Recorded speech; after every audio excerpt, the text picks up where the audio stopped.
Hello বন্ধুরা, আপনারা দেখছেন ডিজিটাল সবকিছু ইউটিউব চ্যানেল।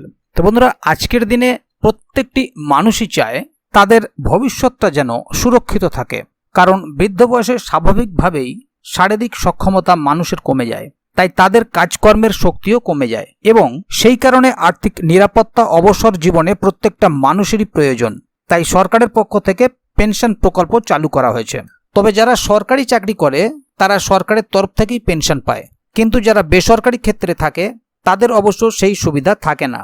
পাশাপাশি অর্থ বিনিয়োগের মাধ্যমে প্রভিডেন্ট ফান্ড অর্গানাইজেশনের তরফ থেকে একটা পেনশন পাওয়া যায়। আর যাদের ইপিএফও অর্থাৎ এমপ্লয়িজ প্রভিডেন্ট ফান্ড অর্গানাইজেশনে অ্যাকাউন্ট করা থাকলেই 7 ধরনের বিশেষ পেনশন পাওয়া যায়। তো বন্ধুরা, এই 7 ধরনের পেনশনগুলো কি কি, বা এই 7 ধরনের পেনশনের ধরন কি রকম, এগুলো আজকের ভিডিওতে আপনাদের সঙ্গে আলোচনা করব।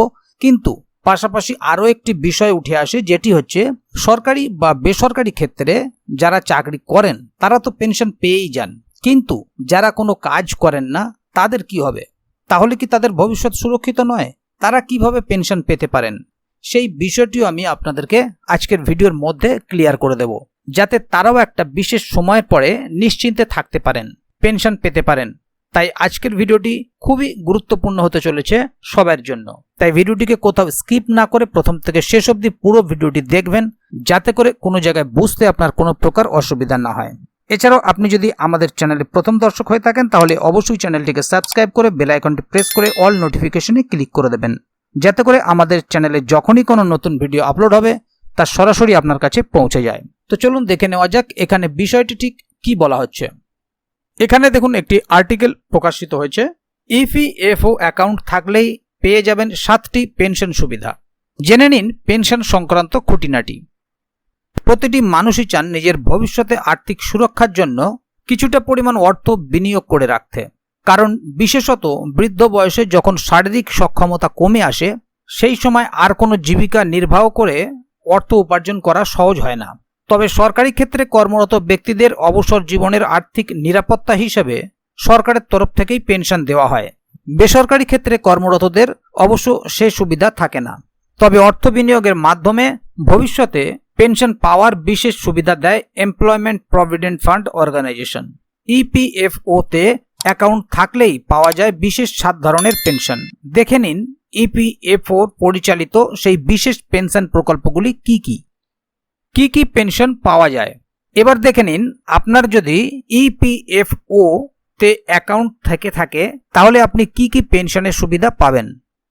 কোনো কর্মী এমপ্লয়মেন্ট প্রভিডেন্ট ফান্ড অর্গানাইজেশনের সেবানিবৃত্তি পেনশনের জন্য আবেদন করতে পারেন।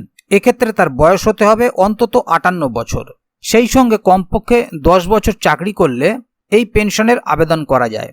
এমপ্লয়মেন্ট প্রভিডেন্ট ফান্ড অর্গানাইজেশন শীঘ্র পেনশনের সুবিধা দেয় কর্মীদের। এই সুবিধা লাভ করার জন্য কর্মীর বয়স হতে হবে সর্বনিম্ন 50 বছর এবং সর্বোচ্চ 58 বছর।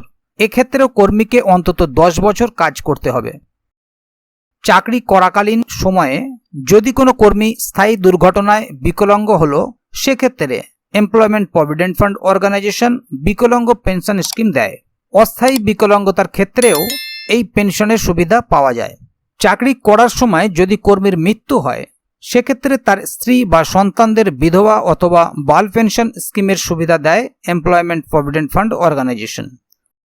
কোনো দুর্ঘটনাজনিত কারণে যদি মা এবং বাবা দুজনেরই মৃত্যু হয় এবং তাদের সন্তানের বয়স 25 বছরের নিচে হয়, সেক্ষেত্রেও একটি বিশেষ পেনশন দেয় ইপিএফও। এই পেনশন স্কিমের নাম অনাথ পেনশন স্কিম। কোনো চাকরিজীবীর মৃত্যুর পর তার উপর আর্থিকভাবে নির্ভরশীল মা বাবা এমপ্লয়মেন্ট প্রভিডেন্ট ফান্ড অর্গানাইজেশনের আশ্রিত পেনশনের সুবিধা লাভ করেন। কোনো চাকরিজীবীর মৃত্যুর পর তার নমিনি হিসেবে নির্ধারণ করা ব্যক্তি এমপ্লয়মেন্ট প্রভিডেন্ট ফান্ড অর্গানাইজেশনের নমিনি পেনশনের সুবিধা লাভ করেন। তাহলে বন্ধুরা, এখানে এই 7 ধরনের পেনশন আপনারা শুনলেন, জানলেন কি ধরনের, কোন 7 ধরনের পেনশন এমপ্লয়মেন্ট প্রভিডেন্ট ফান্ড অর্গানাইজেশনের তরফ থেকে পাওয়া যায়। এবং আপনাদেরকে এই তথ্যটি দিয়ে সাহায্য করেছেন ফিনান্স বার্তা। আপনারা চাইলে এই ওয়েবসাইটে গিয়ে এই তথ্যটি পড়ে আসতে পারেন। এবারে বলি, যারা সরকারি বা বেসরকারি কোনো ক্ষেত্রেই কাজ করেন না তাদের জন্য সরকারের পক্ষ থেকে অন্য একটি পেনশন স্কিম চালু করা আছে, যেটির নাম এনপিএস, ন্যাশনাল পেনশন স্কিম। এই পেনশন স্কিমটি যারা চাকরি করে তারাও করতে পারবেন এবং যারা চাকরি করে না তারাও করতে পারবেন। অর্থাৎ সরকারি ক্ষেত্রে বা বেসরকারি ক্ষেত্রে যদি তিনি পেনশন পেয়ে থাকেন সেটা তো তিনি পাবেনই, এর পাশাপাশি তিনি এনপিএস থেকেও পেনশন পেতে পারেন। এছাড়া যারা বেকার আছেন বা যারা কোনো প্রতিষ্ঠানে কাজকর্ম করেন না তারাও এই পেনশন স্কিমের মাধ্যম দিয়ে পেনশন পেতে পারেন। এ বিষয়ে আপনারা যদি এই পেনশন স্কিম করতে চান তাহলে আপনার নিকটবর্তী কোনো কমন সার্ভিস সেন্টারে গিয়ে যোগাযোগ করতে পারেন। এছাড়াও এনপিএস পেনশন স্কিম সম্বন্ধে আরও বিস্তারিত জানতে চাইলে অবশ্যই কমেন্ট বক্সে লিখে জানাবেন। যদি খুব বেশি পরিমাণে কমেন্ট আসে তাহলে আমি এই বিষয়ের উপরে আরও ডিটেলসে একটি ভিডিও আপনাদের জন্য বানিয়ে দেব। তো বন্ধুরা, আজকের গুরুত্বপূর্ণ ভিডিও আপডেটটি এখানেই শেষ করছি। ভিডিওটি সম্বন্ধে আপনার মতামত অবশ্যই কমেন্ট বক্সে লিখে জানাবেন। ভিডিওটি ভালো লাগলে অবশ্যই একটি লাইক দেবেন এবং বন্ধুদের জানার সুবিধার্থে ভিডিওটিকে শেয়ার করবেন যাতে তারাও বিষয়টি সম্বন্ধে জানতে পারে। তো বন্ধুরা, ভিডিওটি শেষ পর্যন্ত দেখার জন্য অসংখ্য ধন্যবাদ। আবার দেখা হবে আগামী ভিডিওতে।